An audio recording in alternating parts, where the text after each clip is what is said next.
മഞ്ഞളൊക്കെ ഇട്ട് നന്നായിട്ടൊന്ന് കഴുകിയെടുക്കാം. ചെറിയൊരു ജലദോഷമുണ്ട് ഗൈസ്.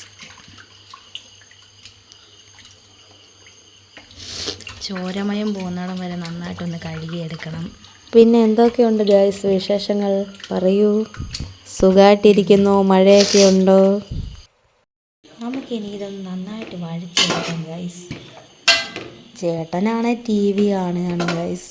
പഠിക്കാനൊക്കെ പോയിട്ട് വന്നിട്ട് ഒറ്റയ്ക്ക് നിന്ന് പാചകം ചെയ്യുന്നതാണ് നല്ലത്.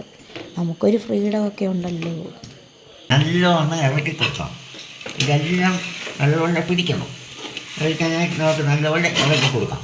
ഷീറ്റ് വരലെ പണിയൊക്കെ കഴിഞ്ഞ് കിടക്കുമായതുകൊണ്ട് തന്നെ ഞാൻ അച്ഛനെ ഹെൽപ്പ് ചെയ്യാൻ വിളിച്ചൊന്നുമില്ല.